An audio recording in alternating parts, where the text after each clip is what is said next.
Hello दोस्तों, मैं Shubham Kumar. Complete note trust yourself में आपका स्वागत करता हूं। तो मैं आपको बता दूं, अगर आप किसी भी एग्ज़ाम की तैयारी कर रहे हो, जैसे कि आपके पास में लिखा हुआ है यूपीएससी से लेकर के लेखपाल पटवारी तक की, ये सारे के सारे यहाँ तक कि आपके लिए ये जो वीडियो होगी ये आपके लिए काफ़ी इंपॉर्टेंट होने वाली है, क्योंकि आज हम सिर्फ एक क्वेश्चन करने वाले हैं और वो क्वेश्चन क्या है आपका, आपसे पूछा गया हड़प्पा सभ्यता के बारे में, कुछ जो चीज़ें कहाँ से मिली उसके बारे में। तो जस्ट आपके पास क्वेश्चन है, निम्नलिखित में से किस स्थान से जो नर्तिका है, यानी कि जो डांस करने वाली जो गर्ल है, वो उसकी जो कांसे की मूर्तियां कहाँ से प्राप्त हुई है आपके सामने क्वेश्चन है।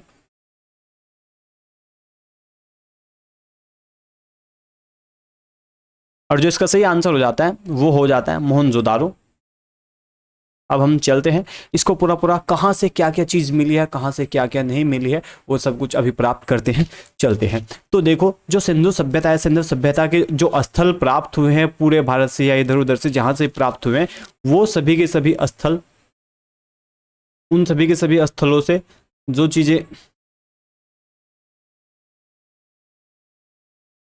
हमें मिली है हम उन पर चलते हैं। तो जैसे कि आपके पास में सबसे पहले में स्थल है, फिर प्राप्त जहाँ से जो अवशेष प्राप्त हुए या वस्तुएं प्राप्त हुई हैं उनके बारे में चलते हैं। तो अगर हम बात करते हैं हड़प्पा की, तो हड़प्पा से जो चीज़ें हैं जहाँ जहाँ से मिले, जैसे कि अगर हड़प्पा की बात करते हैं तो यहाँ से एक कब्रिस्तान मिला है जो कि R37 के नाम से जाना जाता है।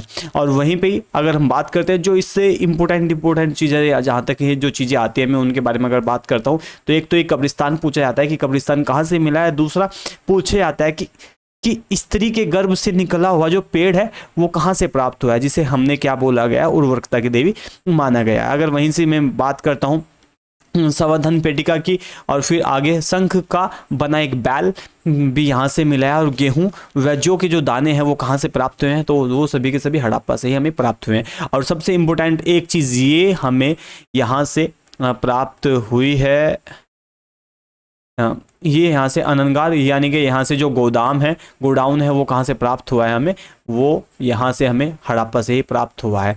तो जो जो इम्पोर्टेंट है मैं जस्ट अब उन पे क्या कर रहा हूँ, उसको मार्क कर रहा हूँ मैं। तो यहाँ से एक स्वास्तिक चिन्ह भी मिला है, ये भी हमें धर्म के जो साक्षी है वो यहीं से प्राप्त हो जाते हैं सबसे पहले में। और जो सीपी का पैमाना था, यानी कि जो सीप होते हैं उनसे जो पैमाना बनाने की जो शुरुआत की गई थी वो कहाँ कहाँ से की गई थी। तो जो हड़प्पा से सबसे ज़्यादा क्वेश्चन आपसे पूछे जाते हैं कि हड़प्पा से क्या क्या कुछ खास मिला है, तो वो आपको बता दूँ मैं।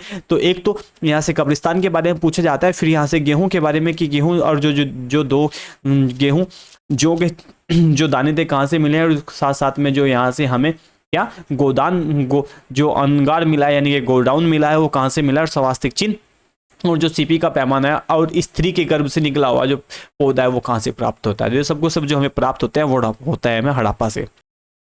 अगर मैं आगे चलता हूं तो आगे चलते हैं मोहनजोदाड़ो पर। तो मोहनजोदाड़ो में हमें क्या क्या मिलता है, यहाँ से एक बहुत बड़ा यानी कि ग्रेट हमें बाथरूम मिल जाता है, यानी कि वृद्ध स्नानगार मिलता है। फिर वहीं पे जो हमसे जो दूसरा जो सबसे इम्पोर्टेंट, अगर आप मूर्ति की बात करते हैं तो यहाँ से हमें मातृ देवी की मूर्ति और काशी की जो नृत्य की, जो अभी हमने जस्ट आपके ऑप्शंस में आपका जो क्वेश्चन था उसमें अगर बात करते हैं तो काशी की जो नर्तिका है की मूर्ति हमें कहाँ से मिली है, तो ये मिली है हमें कहाँ से, ये मिली है हमें मोहनजोदाड़ो से।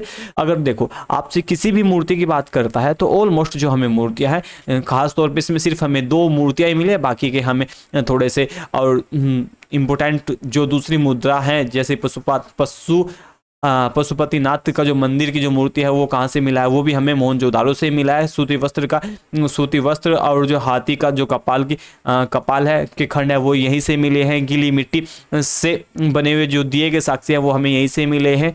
और गले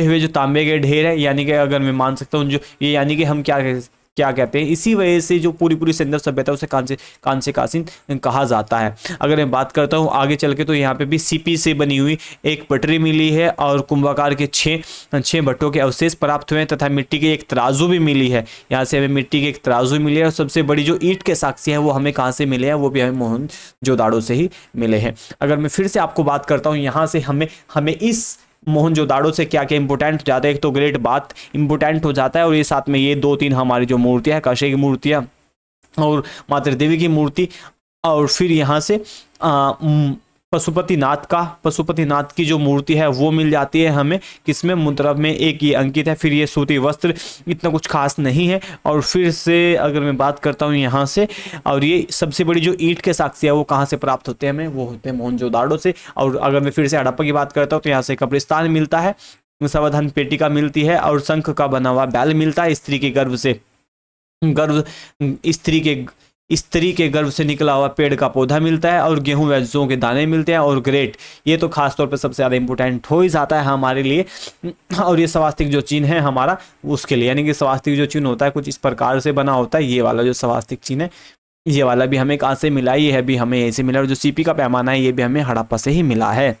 आगे चलते हैं तो अगर बात करता हूँ मैं फिर कालीबंगा के बारे में, तो कालीबंगा से हमें क्या क्या मिला है। तो कालीबंगा से भी देखो हमें यहाँ से जो सबसे बड़े हैं वहाँ से हमें मिला हुआ जुते हुए जो खेत के साक्ष्य, एक तो ये यहाँ से मिल जाते हैं। और फिर यहाँ से जो कांच की चूड़ियाँ हैं, कालीबंगा को अक्सर हम कांच की चूड़ियों के लिए भी जाने जाता है। अगर हाँ, ये काफ़ी इंपॉर्टेंट है कि कांच की चूड़ियों के लिए किसे जाना जाता है, तो कांच की चूड़ियों के लिए या मिट्टी की चूड़ियों के लिए किसे जाना जाता है, तो वो कालीबंगा है।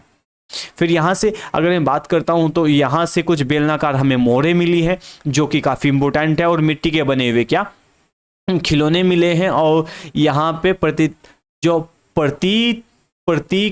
होते हैं समाधि के, वो कहाँ से प्राप्त हो जाते हैं हमें, वो भी हमें यहीं से ही प्राप्त हो जाते हैं। तो अगर मैं बात करता हूँ लोथल के बारे में, तो लोथल किसके लिए इंपॉर्टेंट होता है, ये खास तौर पे सबसे ज़्यादा इंपॉर्टेंट हो जाता है बंदरगाह के लिए, और फिर धान की खेती के लिए, और बाजरे के जो साक्ष्य धान और बाजरे की जो साक्ष्य हमें कहाँ से प्राप्त हो जाते हैं, ये मिलते हैं हमें लोथल से। और जस्ट जो हम अभी पीछे पीछे पढ़ के आए हैं यहाँ से जो हड़प्पा से हमें प्राप्त हुए वो गेहूँ के साक्ष्य और जौ के साक्ष्य में मिलते हैं। अगर मैं बात करता हूँ यहाँ पे एक साथ जो तीन सब होते हैं उनको दफनाने की जो परंपरा है वो लोथल से हमें प्राप्त होती है, और वो इसीलिए इसको 3 युगल जो समाधियां हैं वो यहाँ से इसके हमें साक्ष्य मिले। अगर देखो यहाँ से हमें धान मिल जाता है ऊपर से, तो धान की भूसी भी तो यहीं से मिलेगी ना। तो हमें धान कहाँ से मिला, लोथल से धान मिला है, तो लोथल से हमें धान मिलेगा, तो यहाँ से हमें उसकी क्या भूसी भी मिलने वाली है। और यहाँ से मन का बनाने का एक उद्योग, अगर हम गुजरात को किस लिए जानते हैं, गुजरात को अक्सर हम जानना जाता है, गुजरात को जो गुजरात पड़ता है हमारा, जो लोथल पड़ता है हमारा, वो पड़ता है गुजरात में। अगर मैं बात करता हूँ यहाँ से इस लोथल के बारे में, तो लोथल अगर मैं बात करता हूँ गुजरात के बारे में, तो ये गुजरात में पड़ता है हमारा, और ये भारत में सबसे बड़ा स्थल है जो कि खोजा गया है। अगर यहाँ से हमें क्या क्या मिला, एक तो बंदरगाह मिला, फिर से आता हूँ मैं, और धान मिला है, और धान के साथ में भूसी भी मिली है, और इसके साथ साथ में बाजरे के साक्ष्य मिले हैं। और यहाँ से देखो फारस की एक मोहर भी मिली है, और तांबे का एक कुत्ता भी मिला है, और जस्ट देखिए क्या छोटा दिशा मापक यंत्र जिसे हम कंपास, अक्सर कंपास कहते हैं, वो भी हमें यहीं से मिला है।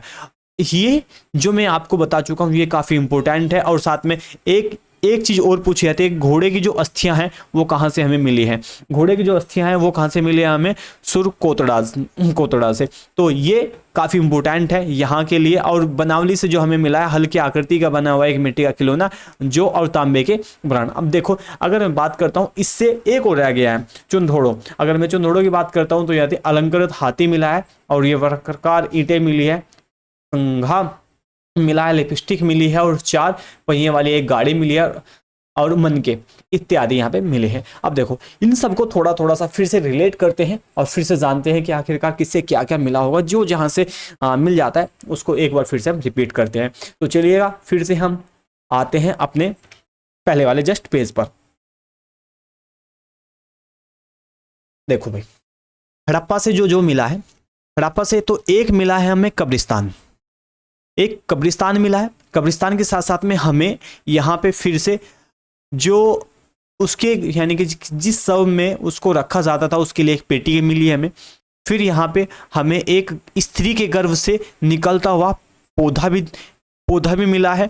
और फिर अगर मैं बात करता हूँ यहाँ से गेहूँ और जौ के जो साक्ष्य है वो हमें हड़प्पा से मिले हैं। और यहाँ से जब गेहूँ और जो जौ के साक्ष्य उन अब गेहूँ और जौ होगा तो उसको रखने के लिए हमें क्या चाहिए, जगह भी चाहिए। और जो जगह है वो कहाँ पे मिली है हमें, यहाँ पे मिली है। यानी कि जो उसका गोदाम था वो हमें कहाँ पे प्राप्त हुआ है, वो हमें यहीं से प्राप्त हो जाता है। अगर देखते हैं फिर से, ये हमारा क्या है ये गोडाउन है और यहाँ से हमें स्वास्तिक चिन्ह मिलता है। स्वास्तिक चिन्ह कुछ इस प्रकार का बना होता है, मैं जस्ट आपको बता चुका हूँ। और यहाँ से अगर बात करता हूँ मोहनजोदाड़ो से, तो मोहनजोदाड़ो से एक तो ग्रेट जो स्नानगार है यानी कि वृद्ध स्नानगार है यानी कि ग्रेट बाथरूम है वो यहाँ से मिला है। और जितनी भी मूर्तियां हैं किसी प्रकार की हो वे सारी कहाँ से मिले हैं, मोहनजोदाड़ो से मिले। देखो एक मूर्ति है मातृ देवी की यहाँ से मिल गई है मोहनजोदाड़ो से।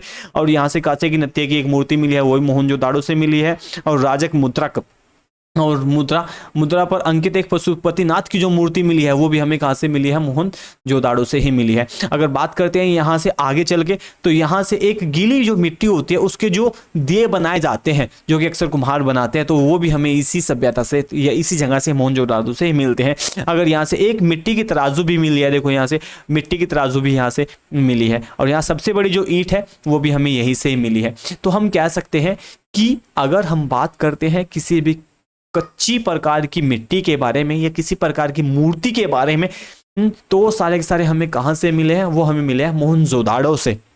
अगर फिर से हड़प्पा की बात करते हैं तो हड़प्पा में सबसे बड़ा जो स्थल है वो क्या है, वो है कब्रिस्तान। हड़प्पा में हमें क्या मिला है, R37 नाम का एक कब्रिस्तान मिला है।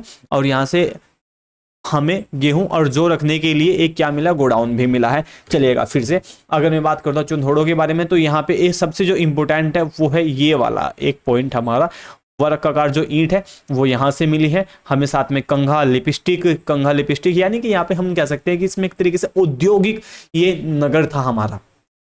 ठीक है भाई, यहाँ पे कंघा लिपस्टिक और 4 पहिए वाली एक गाड़ी मिली है, अलंकृत हाथी मिला और मन के जो यहीं से मिले हैं। अगर मैं बात करता हूँ कालीबंगा की, तो कालीबंगा में आयताकार 7 अग्नि वेदिकाएं मिली है और जुते हुए खेत के जो साक्ष्य है वो यहीं से मिले हैं। और कांच व मिट्टी की जो चूड़ियां हैं वो हमें यहीं से मिली है कालीबंगा से। और ये सिलबट्टा, अगर बात करते हैं सिलबट्टा की, सिलबट्टा भी हमें कालीबंगा से ही मिला है। और सूती वस्त्र की जो छाप है वो यहीं से मिली है। मणिक और मिट्टी के बने मनके वो भी यहीं से मिले हैं। और बेलनाकार मोहरे और मिट्टी के खिलौने और जो उसके थोड़ी समाधि वगैरह है वो भी हमें यहीं से प्राप्त हो जाते हैं। अगर मैं बात करता हूँ लोथल के बारे में, तो लोथल में हमें सबसे जो इम्पोर्टेंट हो जाता है वो इम्पोर्टेंट हो जाता है हमारा जो सबसे ज़्यादा इम्पोर्टेंट हो जाता है यहाँ पे हमारा हो जाता है बंदरगाह के बाद में यहाँ से अगर हमें धान के साक्ष्य मिले और बाजरे के साक्ष्य मिले तो यहाँ पे इसकी भूसी भी मिलेगी हमें। तो ये हमारे यहाँ पे भूसी मिल गई है यहाँ पे तो कुत्ते का। अब यहाँ से जो सबसे बड़ा छोटा दिशायंत्र यानी कि कंपास यहीं से मिला है। और यहाँ से उद्योग का क्या हुआ है, उद्योग का हमें पता भी चला है। और यहाँ पे सुतकोतड़ा में अगर बात करते हैं तो यहाँ पे घोड़े की अस्थियां मिली है जो कि विशेष रूप से अक्सर नहीं पाया जाता। और यहाँ पे एक प्रकार का विशेष कब्रगाह भी मिला है। अगर बात करते हैं बनावली की, तो यहाँ पे हल्की आकृति वाले एक मिट्टी का फिर से खिलौना मिला है, जौ मिला है और तांबे के प्राण मिले हैं। अगर आपको ये मेरी वीडियो अच्छी लगी हो तो इसे लाइक करना, सब्सक्राइब करना। और मैं एमए शुभम कुमार मिलता हूँ जस्ट अपनी आने वाली वीडियो के साथ में। मेरे चैनल को सब्सक्राइब जरूर करना दोस्तों। Thank you.